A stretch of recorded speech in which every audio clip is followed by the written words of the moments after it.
Oui, je voudrais rectifier juste quelques faits.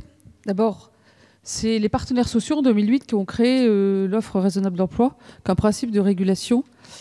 Donc voilà, un fait est un fait. La deuxième chose, c'est que leurs réflexions en cours sont justement vers la personnalisation. Pourquoi? Et je crois que tout le monde peut le comprendre ici. Vous êtes dans un bassin d'emploi. Vous êtes une femme, vous avez des enfants à charge. Le concept d'offre raisonnable d'emploi, si vous n'avez pas une crèche, il n'y a personne pour garder votre enfant, il n'est pas le même que si vous êtes en centre-ville, vous êtes un homme, vous n'avez pas de charge d'enfant, et pourtant vous avez la même qualification, le même manque de qualification, et vous cherchez le même type d'emploi. Donc la personnalisation, c'est pouvoir prendre en compte la situation personnelle des gens. Alors, bien sûr, vous allez dire, ça fait 2 poids, 2 mesures. Mais ça s'appelle respecter chacun. Ça s'appelle prendre en compte la situation. Et pour ceux qui connaissent bien la culture de Pôle emploi, je peux vous dire, et moi je tiens à défendre ici les agents de Pôle emploi, ils se lèvent le matin. Pourquoi? C'est pour aider les chômeurs à trouver du travail, pas pour autre chose. Ensuite, je peux concevoir que quelqu'un dira... Je vous ai écouté. On écoute le ministre. Je peux concevoir qu'un demandeur d'emploi, il dira, mais finalement, on s'est mis d'accord, mais finalement, je ne m'y retrouve pas. Eh bien, il y aura évidemment un système de recours au sein de l'agence Pôle emploi pour qu'il n'y ait pas d'arbitraire. Voilà, c'est tout simple, c'est humain. Madame la députée, est-ce que j'ai le droit de... Oui, vous poursuivez. Voilà. Donc j'attends que je puisse parler. Merci. Nous vous écoutons, Madame la ministre. Madame Obono, vous aurez la parole tout à l'heure. Pour le moment, c'est la ministre qui s'exprime. Monsieur Vallaud, non. Madame Obono, vous vouliez vous exprimer, je crois.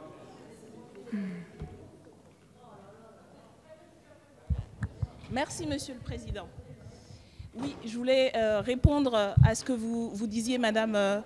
Oui, mais je répondrai quand même, Madame la Ministre. On est là pour ça et les interpellations font partie du débat. Allez-y. De toute façon, c'est enregistré. On le repassera en boucle sur les vidéos, c'est pas grave. Répondre à ce que j'entendais, parce que c'est effectivement assez énervant d'entendre parler du respect qui est dû... Ne répondez pas aux provocations, mes chers collègues. Madame Obono, à l'intervention, vous voulez dire, mais allez-y, moi ça me pose pas de problème, on en rediscutera, on pourra en rediscuter pendant des heures. On est là jusqu'à 3h du mat, j'ai signé, donc c'est bon.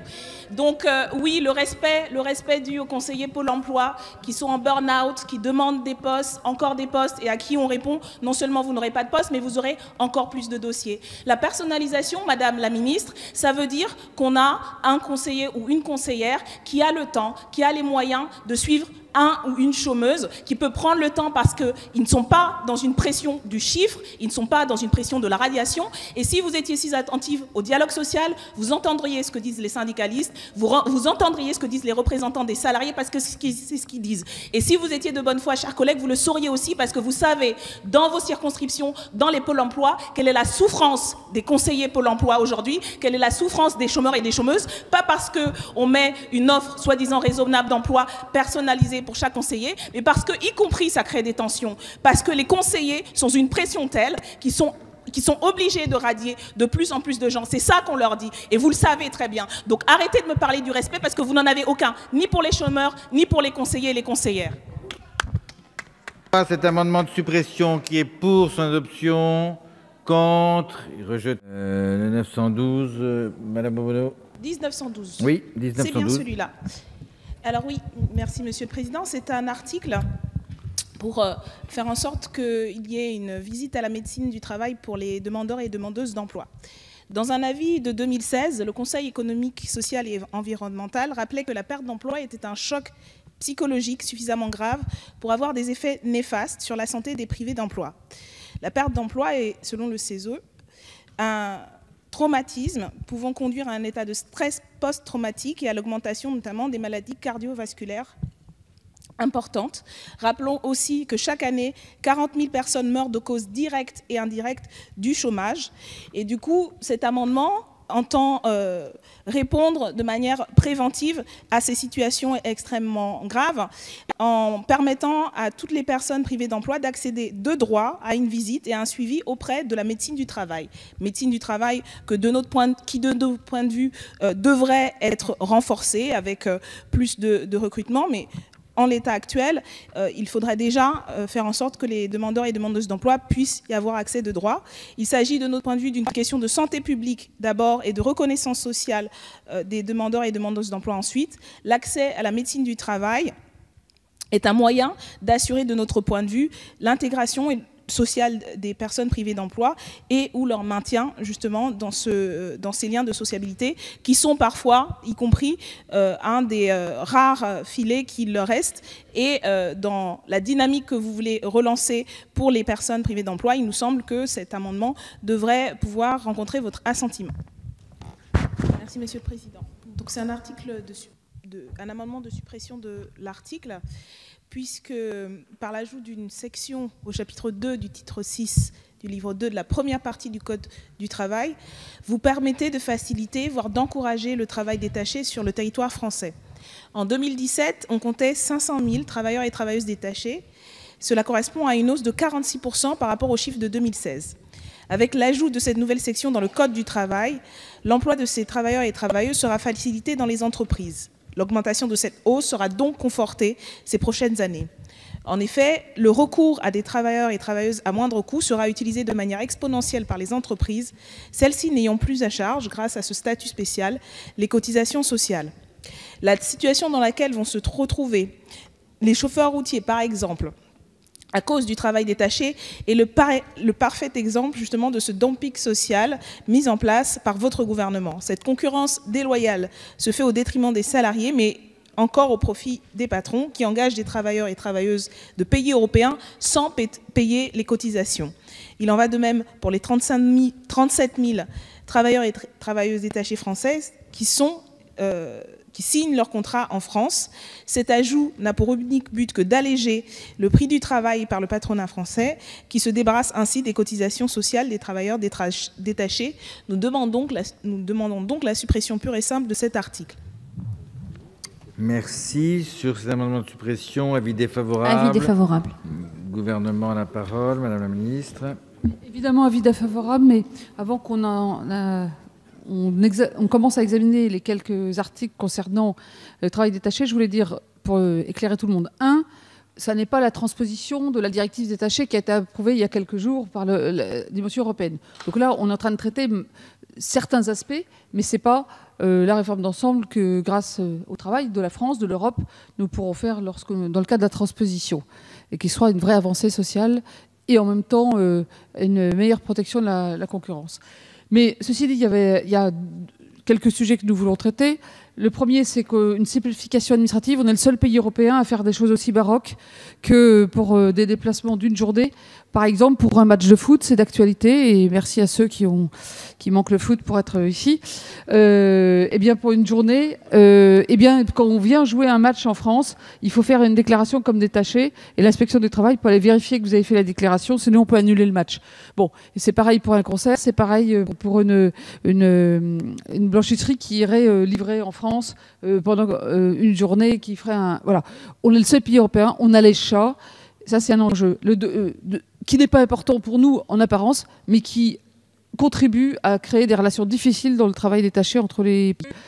Et le deuxième sujet, c'est le renforcement des sanctions. Ça, c'est très important, parce qu'aujourd'hui, quand, par exemple, un chantier a lieu, on constate avec l'inspection du travail une infraction, qu'il y a une amende qui est prononcée, si l'entreprise ne paye pas l'amende, on ne peut pas arrêter le chantier. Donc, ce qui se passe, c'est qu'il y a des amendes qui sont prononcées, l'entreprise continue le chantier, termine son chantier, s'en va, et finalement, la sanction n'a servi à rien.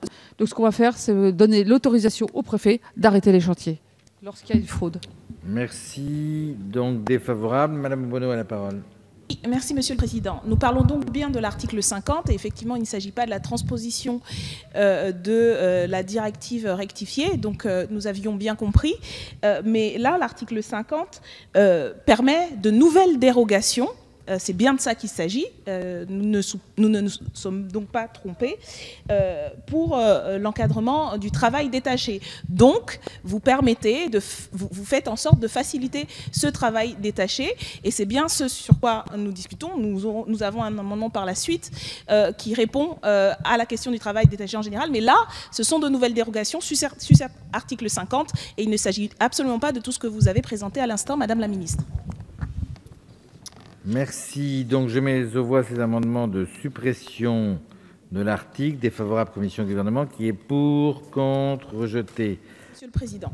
Donc là, il s'agit d'un amendement qui concerne l'interdiction du travail détaché de manière générale, puisque nous considérons, et nous ne sommes pas les seuls en France et en Europe, que le travail détaché est un véritable outil de dumping social à l'intérieur même des frontières européennes, qui permet à un employeur d'embaucher un ou une citoyenne d'un autre État membre, de le rémunérer et de payer les cotisations sociales en fonction des règles en vigueur dans le pays d'origine de celui-ci. En appliquant cette directive, le gouvernement accepte et légitime une concurrence déloyale importée directement sur le territoire national. Un employeur peut légalement décider d'employer une personne dont la rémunération sera plus faible qu'un travailleur non détaché.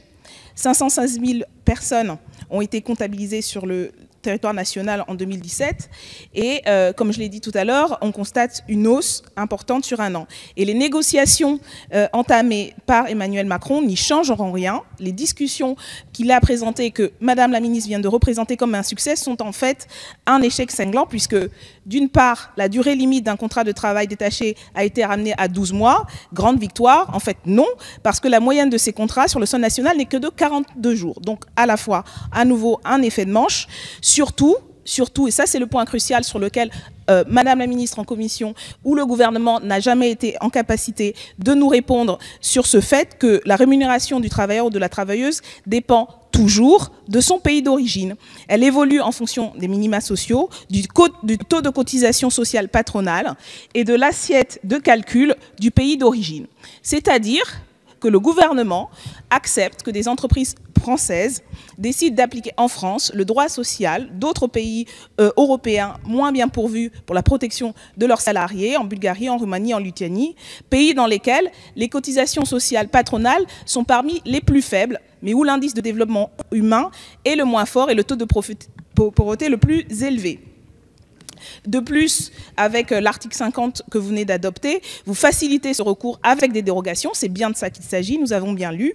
Cette décision est de notre point de vue profondément dogmatique et va directement à l'encontre de ce que nous aurions besoin en matière d'emploi dans notre pays, mais aussi au niveau européen, parce que, comme on l'a dit, ça favorise le dumping social, la mise en concurrence des travailleurs, et ce n'est pas l'Europe que nous voulons, pourtant c'est celle que vous construisez. Compétitivité, flexibilité, votre gouvernement et votre majorité n'a que ces mots à la bouche, fût-ce aux dépens de l'intérêt général. Vous délivrez ainsi un blanc-seing aux entreprises en leur disant « produisez tout ce que vous voulez, embauchez selon les critères que vous décidez, livrez-vous à une concurrence mortifère, il en restera bien quelque chose, mais certainement pas pour les salariés et les peuples. » Nous nous opposons fermement à cela et à la directive européenne elle-même. De notre point de vue, une véritable parole forte de la France au niveau européen aurait été de décider unilatéralement de ne plus appliquer cette directive. Nous demandons donc par cet amendement l'interdiction du travail détaché en France. Merci. Alors sur cet amendement, défavorable commission, défavorable gouvernement. Défavorable. Je mets aux voix qui est pour, contre, rejeté. Le 1932, Madame Bobono a la parole.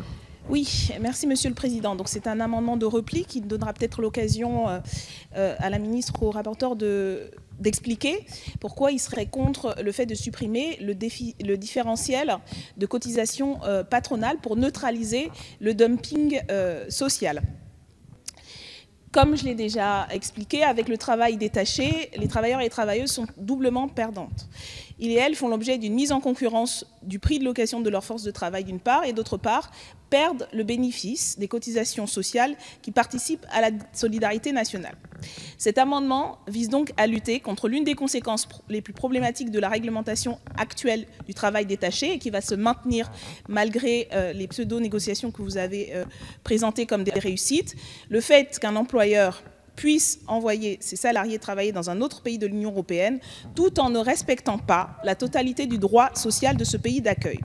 C'est un manque à gagner, non seulement pour le pays dans lequel les employés sont détachés, mais également pour le pays d'origine qui, pour rendre ses forces de travail attractives, réduit les cotisations patronales ou n'en crée pas de nouvelles, afin que ses ressortissants et ressortissantes restent compétitifs dans ce marché organisé par l'Union européenne du dumping social. C'est tirer les droits sociaux vers le bas, c'est une perte financière pour la France, par exemple, à l'heure où toutes les politiques de violence sociale sont justement justifiées par des contraintes budgétaires. Nous proposons donc que les employeurs et employeuses paient le manque à gagner des cotisations patronales à la France en calculant la différence entre celles qui sont dues en France et celles dans le pays origine de l'employeur.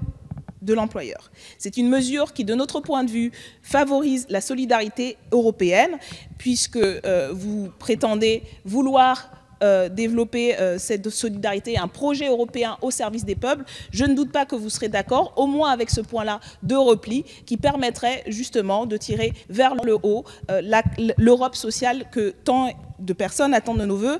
Et je ne doute pas du coup que vous serez d'accord avec nous. Vous nous expliquerez très clairement pourquoi vous seriez contre cet amendement de bon sens. Merci. Avis de la Commission, Madame la rapporteure. Merci, Monsieur le Président. Une directive européenne est en cours d'adoption visant à garantir qu'à travail égal, salaire égal, sur le même lieu de travail, la transposition de cette directive permettra de prendre les mesures nécessaires dans notre législation pour appliquer ce principe d'équité. La Commission a donc repoussé cet amendement. Merci. Madame la Ministre, vous avez la parole. Alors d'abord, poser une question importante. Je pense qu'il faut d'abord célébrer une première victoire, c'est que la directive qui vient d'être adoptée va enfin permettre, quand elle sera transposée, le plus vite possible en France, à travail égal, salaire égal pour tous les travailleurs détachés en France et en Europe. Et ça, c'est déjà, du point de vue des salariés, il n'y aura plus de différence salariale et je pense que c'est une question de justice sociale. Après, vous soulevez un autre point qui est la différence de coût pour l'employeur, donc le sujet de la libre concurrence d'une certaine façon, puisque effectivement il y a des différences, comme vous le dites, fortes en termes de niveau de protection sociale, à la fois de contribution sociale et de niveau de protection sociale, ce qui va ensemble. Lorsque j'ai porté au nom du gouvernement le débat sur la directive détachée, auquel nous sommes arrivés récemment, en octobre, nous avons aussi, à ce moment-là, le même jour, parlé de ce sujet de différence de contribution sociale. On part de très très loin en Europe, mais c'est un débat qu'on peut et qu'on veut avoir, même si ça mettra du temps. Et je vous invite à vous référer au discours du président de la République qui, dans son discours de la Sorbonne, a appelé à une convergence sociale sur ces sujets en Europe. Merci. Madame Obono, vous avez la parole. Alors, il n'y a pas eu de réponse, puisqu'en fait, vous nous dites que vous appelez à quelque chose que vous pourriez décider tout de suite en votant cet amendement, mais vous reconnaissez vous-même que c'est un problème et que vous pourriez y remédier, mais que vous souhaitez ne pas le faire tout de suite. Juste un détail. À travail égal, salaire égal, non, puisque de notre point de vue, les cotisations patronales font partie du salaire et la question de la socialisation par la protection sociale fait aussi partie de ce qu'on appelle le salaire socialisé, vous le savez aussi parfaitement. Et par ailleurs, votre grande victoire au niveau européen met de côté ce qui constitue quand même un des secteurs les plus importants du travail détaché, c'est-à-dire le secteur routier. Vous le savez, et en ce moment même, à Bruxelles, il y a des transporteurs routiers qui protestent par rapport aux négociations qui ont lieu sur le travail routier. Et donc, vous savez bien que ce n'est pas vrai, qu'aujourd'hui, y compris avec l'adoption de cette directive soi-disant rabibochée, que l'ensemble des salariés, des travailleurs détachés aujourd'hui, la majorité de ces travailleurs, c'est-à-dire que les travailleurs routiers auront à salaire égal, travail égal. Ils ne l'auront pas, et vous le savez très bien, et les négociations actuellement sur ce secteur n'augurent pas d'une résolution. Donc, encore une fois, Votre victoire, c'est de la poudre aux yeux. Vous pourriez éclaircir ça en votant cet amendement, ce que vous ne choisissez pas de faire. Et donc, malgré les bons voeux et le discours de la Sorbonne, on l'a lu en long, en large et en travers, c'est encore des vœux pieux. Et dans la réalité, vous refusez de faire en sorte qu'il y ait une véritable Europe sociale. Et on s'en souviendra. Et je pense que les citoyens et les citoyennes s'en souviendront aussi quand il faudra discuter des questions européennes. Merci. Donc, je mets aux voix le 1232 qui est pour, contre, rejeté. Merci, Monsieur le Président.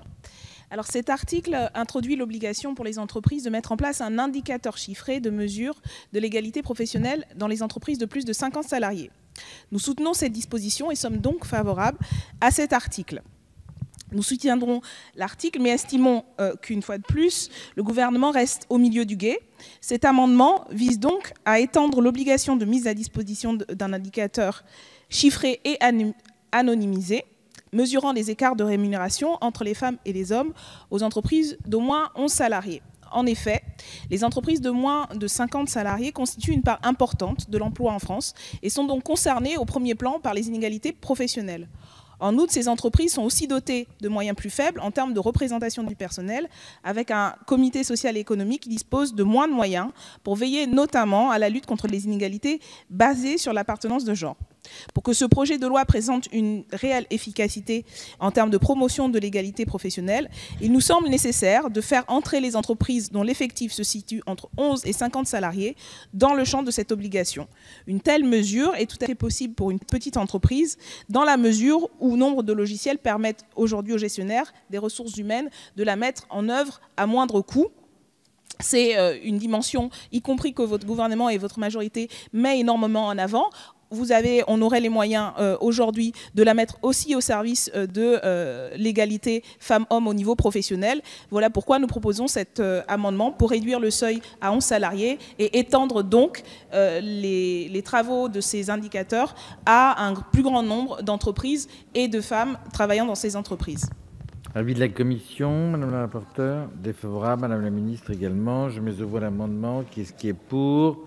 Contre? Il est rejeté. Bruno a la parole. Qui va le défendre à nouveau. Alors, c'est un amendement qui complète celui que nous avons présenté précédemment pour étendre, du coup, aux entreprises d'au moins 11 salariés les dispositifs de cet article. Et j'attends peut-être cette fois-ci une réponse, une explication, puisque là, nous expliquons que nous sommes pour cet article. Nous travaillons à l'améliorer de notre point de vue.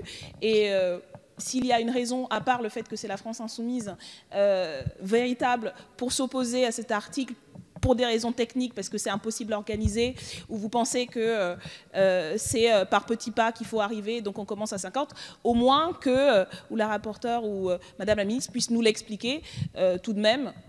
Je pense que c'est un sujet sur lequel Madame la ministre s'est beaucoup étendue en présentant l'article, en expliquant pourquoi c'était important. Donc j'attends peut-être une explication, un vote peut-être, un avis favorable peut-être, et au moins une explication à votre avis éventuellement défavorable. Alors, donc, avis de la commission, madame la ministre. Défavorable, madame la ministre. Vous avez la parole. Défavorable, mais je vais expliquer pourquoi. Je croyais l'avoir déjà expliqué. En dessous pour pouvoir faire travail égal, salaire égal, il faut qu'il y ait au moins 10 personnes qui aient le même travail. Donc en dessous de 11 salariés, ce n'est pas applicable. Par contre, vous posez une question intéressante, c'est comment on aide quand même à l'égalité salariale dans les petites entreprises. Dans une autre disposition de la loi, on prévoit que les CPRI qui conseillent de façon paritaire les petites entreprises travailleront avec les petites entreprises pour les aider sur ce sujet. Mais on ne peut pas faire un indicateur statistique s'il n'y a pas au moins 10 personnes qui ont le même travail. C'est pour ça que ce n'est pas applicable dans les petites. Merci. Madame Bonneau a la parole. Mais en fait... l'amendement propose que ce soit dans les entreprises d'au moins 11 personnes. Donc, en fait, voilà. Mais, enfin, c'est une réponse à ça. Ce serait possible, puisque notre amendement ne concerne pas les entreprises d'au moins 10 personnes. Voilà. Alors, je mets au voie le 1952. Défavorable, commission gouvernement. Qui est pour? Contre? Rejeté. Nous estimons que la désignation des référents et référentes sexisme parmi les membres du comité social et économique est un progrès, mais que le seuil d'effectifs à partir duquel cette mesure s'appliquera limite cette désignation à un trop faible nombre de salariés. En effet, En 2014, seuls 42% des salariés travaillaient dans une entreprise de plus de 250 salariés. Or, les actes de sexisme n'ont pas de limite de personnel, tout comme l'inégalité professionnelle. Madame la ministre vient de le dire d'ailleurs. Toutes les entreprises, y compris les petites et les moyennes, sont concernées.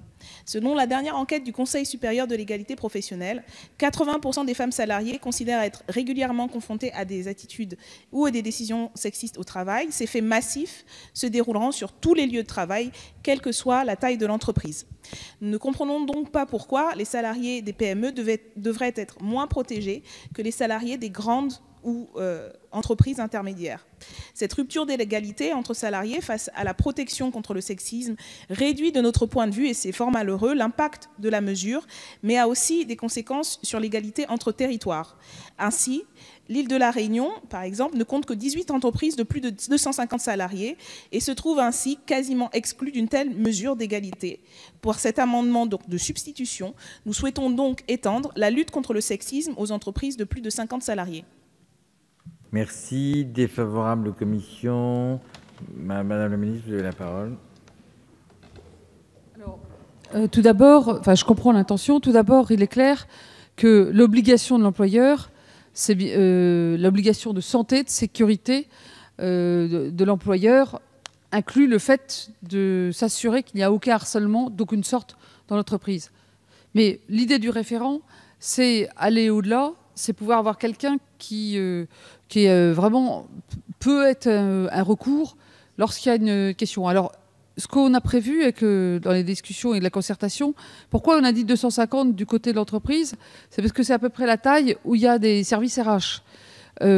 Pour les plus petites entreprises, il y a aussi la médecine du travail. On va former, parce qu'il y a beaucoup de gens qui ne savent pas comment faire, quoi faire face à des situations de harcèlement, qu'ils en soient victimes, témoins. Et donc, il faut former, on s'est engagé à former tous les services de médecine du travail, d'avoir dans chaque CSE, et à chaque fois qu'il y a du personnel, dans chaque CSE, quelqu'un de formé. Et là, ça va descendre beaucoup. Et à chaque fois qu'il y aura un service RH, finalement, il y aura aussi quelqu'un de formé. Donc c'est tout un réseau. Ce qu'il faut, c'est qu'il y ait au moins un interlocuteur dans l'entreprise. Il n'y a que pour les toutes petites où on n'est pas sûr de le faire, mais les CPRI aideront les petites entreprises à le faire. Donc le but, c'est que ça soit très opérationnel, que ça soit... C'est pas une question de dogme, de seuil. C'est les propositions qui ont été faites avec les partenaires sociaux. C'est vraiment, à chaque fois que c'est possible, d'avoir ce réseau de référents qui sera le premier contact, et à condition, évidemment, d'être formé et de faire tout le travail de sensibilisation. Donc, en fait, c'est pas une intention de faire moins, c'est s'adapter à la réalité de ce qui se passe dans les entreprises. Mais il y aura dans ces entreprises des CSE, parce que je vous signale que, excusez-moi de dire ça, mais grâce aux ordonnances, on arrive à avoir des élus maintenant, y compris dans les moins de 50 salariés. Alors, Madame Obono a la parole. Sur les on a déjà eu ce débat-là, sur la disparition des CHSCT et sur le fait que, y compris un certain nombre de très petites entreprises étaient ouvertes au niveau interprofessionnel. Mais là, je vous parle à nouveau d'une mesure que nous pensons positive et que nous voulons étendre. Et excusez-moi, Madame la Ministre, mais vous répondez complètement à côté de notre amendement, puisque vous m'expliquez que dans les grandes entreprises, il y a les services RH, il y a déjà tout ça. Et donc, dans les petites, il n'y a pas ça. Et ce que nous, on propose, c'est qu'il y ait au moins un référent sur la question du sexisme. Vous le dites vous-même. Le problème, c'est que, d'autant plus dans les petites entreprises, on ne sait pas à qui s'adresser, on ne sait pas vers qui se tourner. Et donc, ce dispositif que vous mettez en place, que nous soutenons, on pense qu'il faut l'étendre à ces petites entreprises. Et la médecine du travail, elles sont aussi dans les grandes entreprises. Alors, il faudrait faire plus sur la médecine du travail. Nous avions proposé un certain nombre d'amendements pour la renforcer, mais ce n'est pas, encore une fois, là la question ni le problème. Et vous n'avez absolument aucun argument pour être contre notre amendement, encore une fois, qui va dans votre sens, mais qui veut juste l'étendre à plus de salariés. Malheureusement, en le refusant, vous refusez aussi aux salariés de ces petites entreprises de pouvoir avoir les mêmes droits que celles des plus grandes, et c'est bien dommage, surtout pour les salariés. Je mets donc au voie le 1957, défavorable commission et gouvernement, qui est pour, contre, rejeté. Merci. Alors, une femme sur 5, ça a été dit, a déjà été victime de harcèlement sur son lieu de travail. Et la cascade de révélations qui a cours encore actuellement, depuis l'affaire Weinstein aux États-Unis, a mis en exergue que le monde du travail est un terreau fertile de ces comportements outranciers, machistes et inacceptables que subissent quotidiennement des femmes dans leur milieu professionnel. Ainsi, près de 10% des femmes ont déjà subi des pressions psychologiques pour obtenir un acte de nature sexuelle. Et ça, c'est uniquement une partie des révélations que l'on connaît et des chiffres que l'on connaît. La raison principale de ces comportements est notamment la difficulté de protestation et le manque de recours pour les victimes en raison du lien de subordination qui les unit avec leur agresseur. C'est pourquoi nous proposons, en conformité avec les revendications des plus de 120 000 signataires de la pétition adressée à M. Macron pour décréter un plan d'urgence sur la lutte contre ces comportements, pétition initiée le 4 novembre dernier par des personnalités du monde de la culture et des médias. Nous proposons donc que puisse se mettre en place une protection des personnes victimes de harcèlement et des personnes dénonçant des pratiques de harcèlement contre le licenciement, parce qu'on sait aussi que ces pratiques ont lieu souvent à découvert au sein de collectifs et que c'est le manque parfois d'intervention des autres personnes qui sont témoins de ces actes, qui encouragent et perpétuent ces comportements. Et il nous semble que ce serait un acte vertueux que de permettre la protection des personnes qui auraient donc plus le courage et la possibilité de dénoncer ces pratiques et ne subiraient pas des effets de rétorsion à leur tour. Merci. Avis de la commission.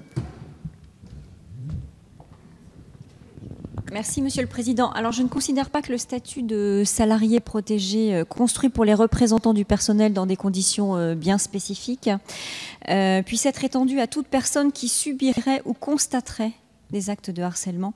Cela pourrait être assimilé plutôt à un dévoiement de ce régime. C'est donc un avis défavorable. Merci. Porteur. Même avis. Je mets donc au voie de 1900. Madame Obono a la parole. Non, mais les statuts qui ont été mis en place et dont vous craignez qu'ils soient dévoyés l'ont été d'abord parce qu'il y a eu un certain nombre de luttes pour les revendiquer et l'ont été pour protéger les personnes qui défendent les salariés, parce qu'il peut y avoir... malheureusement, il y en a souvent des mesures aussi de rétorsion sur ces personnes pour différents motifs, l'activité syndicale, et il y a plusieurs affaires qui le montrent actuellement.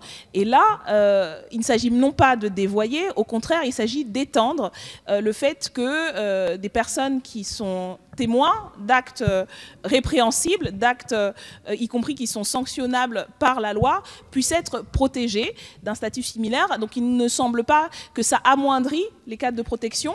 Il ne nous semble pas que la protection doive se faire de manière parcimonieuse, comme si on ne pouvait protéger tout le monde et donc on choisit quelques personnes à le faire, surtout quand il s'agit de ce que vous estimez être une priorité nationale de votre quinquennat. Ce serait l'occasion, au contraire, de faire progresser ce droit et cette protection. Et donc, je m'inscris en faux sur l'idée que protéger les salariés, protéger les personnes qui sont témoins d'actes délictuels comme le harcèlement et comme des pratiques sexistes serait un dévoiement. Absolument pas. Ce serait au contraire un progrès. Et il est bien dommage que vous soyez défavorable à cela, ce qui est en contradiction avec vos déclarations d'intention pour protéger les salariés contre les violences sexuelles et sexistes au travail. Je mets aux voix donc l'amendement 1956, défavorable à la commission gouvernement, qui est pour, contre, rejeté. Alors, comme je l'expliquais tout à l'heure, une femme sur 5 est confrontée à une situation de harcèlement sur son lieu de travail, mais les discriminations ne s'arrêtent pas là. Selon le défenseur des droits, 39% des personnes homosexuelles déclarent souffrir de commentaires et d'attitudes négatives au travail. C'est également, sans oublier les discriminations racistes ou faites aux personnes en situation de handicap. L'examen de ce texte en commission des affaires sociales a permis d'introduire la désignation d'un référent sexisme au sein des comités sociaux et économiques. Nous nous réjouissons de ce fait et nous avons voté en conséquence. Toutefois, il nous semble que cette mesure présente des limites qui restreignent son impact positif, nous l'avons dit. Plus généralement, nous souhaitons introduire, et non pas dévoyer, une nouvelle instance qui permettrait d'élargir encore plus dans les entreprises de plus de 10 salariés le principe des référents de lutte contre le sexisme et de lutte contre les discriminations. De notre point de vue, un tel amendement répond aux limites soulevées tout en respectant l'esprit de l'article. Il est ainsi l'occasion de compenser, de notre point de vue, la destruction des CHSCT. À l'époque, au moment de la loi sur les ordonnances, le Conseil supérieur de l'égalité professionnelle affichait clairement les risques que faisait peser la disparition de cette instance, chargée notamment de la lutte contre le harcèlement et contre les discriminations. De notre point de vue, dans ce moment que l'on célèbre, où la parole s'est libérée, le législateur et les législatrices que nous sommes doivent prendre le relais et faire en sorte que le droit protège toutes celles et ceux qui en ont besoin. Merci. Avis de la commission, défavorable, du gouvernement également. Je mets donc voir l'amendement. Qu'est-ce qui est pour, contre, rejeté? Alors c'est un amendement de suppression de cet article, puisque ce que l'on nomme communément le pantouflage, qui est une pratique qui consiste pour un agent de l'État à aller travailler dans une entreprise privée, pratique très fréquente, notamment chez les hauts fonctionnaires, qui monnaient ainsi leur connaissance des institutions et des réseaux de prise de décision. Cette pratique pose un certain nombre de soucis éthiques et déontologiques évidents et donne très souvent lieu à des conflits d'intérêts. Pour le haut fonctionnaire, la haute fonctionnaire sortie de l'ENA, travailler pour une entreprise privée présente l'avantage de pouvoir espérer une rémunération bien supérieure. En effet, contrairement à ce qui est laissé entendre par celles et ceux qui veulent remettre en cause l'administration publique, les fonctionnaires ne sont pas des privilégiés nantis d'un statut trop confortable. Ce sont des agents au service de l'intérêt général qui défendent un service public. Et la grille salariale du service public, du secteur public, a un avantage, elle limite justement les inégalités entre les agents, tandis que les grilles salariales du secteur privé favorisent souvent les grands cadres et les postes de direction. Pour des agents qualifiés, les perspectives de carrière sont donc bien meilleures dans le privé. Et quand ils ne sont plus motivés par l'intérêt général, mais par l'appât du gain, ils répondent aux appels des grandes entreprises. Le pantouflage est d'abord et avant tout très profitable à ces entreprises puisqu'elles recrutent ainsi des agents qui maîtrisent parfaitement les rouages et les failles potentielles des institutions. Il présente de graves dangers puisque l'agent peut d'abord être tenté de s'attirer de bonne grâce d'une entreprise par une prise de décision favorable dans l'espoir d'une récompense par l'embauche. Ensuite, parce que grâce au débauchage, les intérêts privés disposent de ressources dont ils ne pourraient bénéficier autrement. Enfin, parce qu'avec le rétro-pantouflage, le retour du haut fonctionnaire dans son administration, l'entreprise peut profiter d'un interlocuteur privilégié. De notre point de vue, sous couvert de favoriser la mobilité des fonctionnaires, le gouvernement veut en réalité faciliter cette pratique qui confond intérêt public et privé. Les fonctionnaires disposent déjà d'un certain nombre de droits qui leur permettent de se mettre en retrait de leurs fonctions. Nous demandons la suppression de cet article qui, nous semble, va à l'encontre, y compris des déclarations sur la moralisation de la vie politique, un certain nombre de pratiques. C'est très cohérent pour le coup d'avoir cet article avec le refus que vous aviez opposé à nos amendements lors de la discussion de ces lois sur ces mêmes pratiques. Nous vous donnons donc l'occasion de revenir sur votre opposition, y compris parce que je crois que les dernières semaines, les derniers mois ont encore abondé dans le sens de ce que nous dénoncions, et pour éviter justement que le désaveu de la politique et de la haute fonction publique se renforce dans la population, éviter de mettre en situation de conflit d'intérêts un certain nombre de hauts fonctionnaires. Nous vous appelons donc à supprimer cet article 63. Un fonctionnaire sert d'abord et avant tout l'intérêt général. Les agents publics le font avec passion et dévotion, et c'est souvent grâce à leur détermination que nos services publics ne craquent pas de tous les côtés.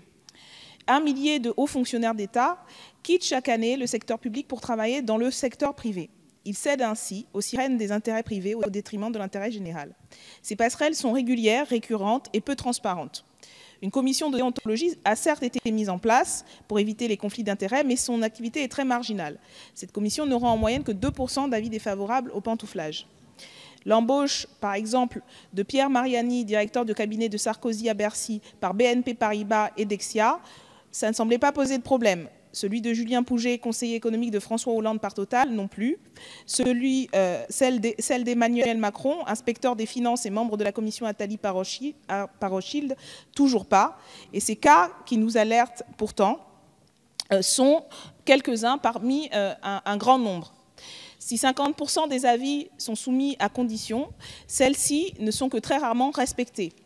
Un exemple, François Pérol, ancien conseiller de Nicolas Sarkozy, a ainsi conduit la fusion de la Banque Populaire et de la Caisse d'épargne en 2009, avant de prendre la direction de la BPCE par la suite.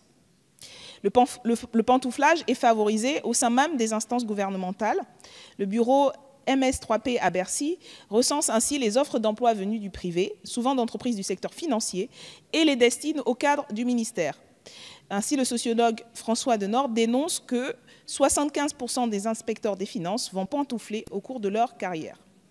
Si une obligation de service pendant une durée minimum de 10 ans pèse sur les diplômés de l'ENA, de nombreuses grandes entreprises privées sont prêtes à racheter le reste du contrat obligatoire afin de bénéficier de leurs compétences, mais surtout de leurs connaissances des institutions. C'est pourquoi nous demandons d'insérer un article 63 bis afin d'interdire à tout ancien fonctionnaire ou agent public d'exercer pendant 10 ans une activité de conseil qui est directement ou indirectement liée aux missions de service public attachées à ses anciennes fonctions. Merci. Avis de la commission. Défavorable. Avis du ministre. Défavorable.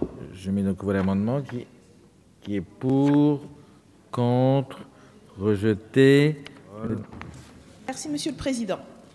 Au cours de nos débats, au cours des différents jours, nous avons pointé, de notre point de vue, ce qui constitue des régressions profondes dans ce projet de loi, que cela comporte pour les droits des salariés, des apprentis et des demandeurs et des demandeuses d'emploi. Votre majorité est restée sourde à nos alertes et a encore une fois adopté un à un tous ces articles de régression. Ce projet de loi devait être celui qui apporterait plus de sécurité. Il continue en réalité à défaire méthodiquement ce qui fait la République sociale. Il trahit aussi plusieurs promesses du gouvernement. Plutôt que d'ouvrir de nouveaux droits, le gouvernement a décidé de renforcer les obligations portant sur les demandeurs et demandeuses d'emploi. Or, selon Pôle emploi, seuls 0,4% des demandeurs et de demandeuses fraudent l'assurance chômage, c'est-à-dire que 99,6% respectent parfaitement les règles et leurs obligations. Toujours selon Pôle emploi, la fraude à l'assurance chômage représente 60 millions d'euros, ce qui est beaucoup par an, mais son taux de recouvrement atteint 90%. Le gouvernement entend pourtant tripler dès cette année les effectifs dédiés au contrôle.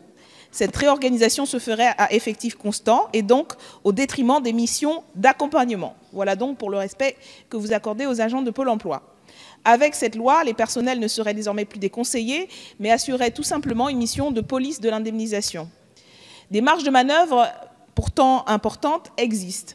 La fraude patronale aux cotisations sociales dépasse chaque année 20 milliards d'euros et peut atteindre jusqu'à 25 milliards. Nous avons donc d'un côté 60 millions et de l'autre 20 à 25 milliards, dont le taux de recouvrement est ridiculement faible, 1,5%.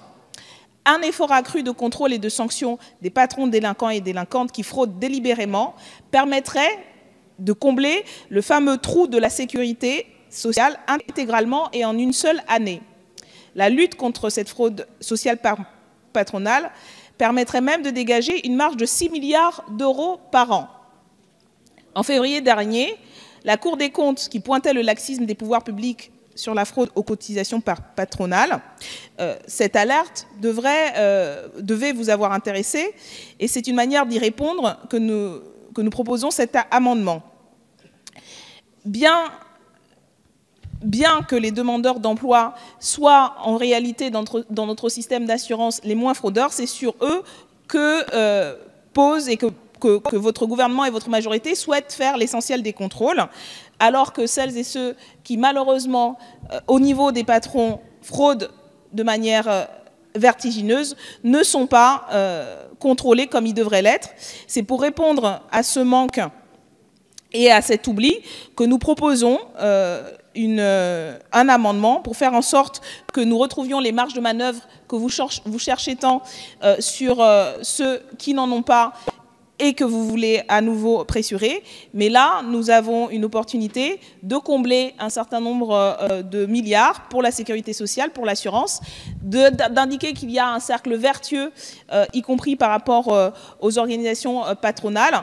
Et donc, je ne doute pas que vous serez d'accord avec nous pour voter cet amendement qui permettra de lutter efficacement contre les principales fraudes à l'assurance chômage, que sont les fraudes patronales, si ce n'est l'avis positif de la ministre ou de la rapporteure, vous aurez certainement une explication à nous donner, à me donner, à moi toute seule, mais surtout à nos concitoyens et concitoyennes qui seront attentifs à votre réponse, une explication pour laquelle vous ne voulez absolument pas lutter contre cette fraude. J'attends avec impatience votre avis. Merci. Avis de la commission, madame la rapporteure. Avis défavorable. Madame la ministre. Avis défavorable. Je mets donc aux voix le... Madame Obono, vous avez la parole. Merci. Un dernier mot.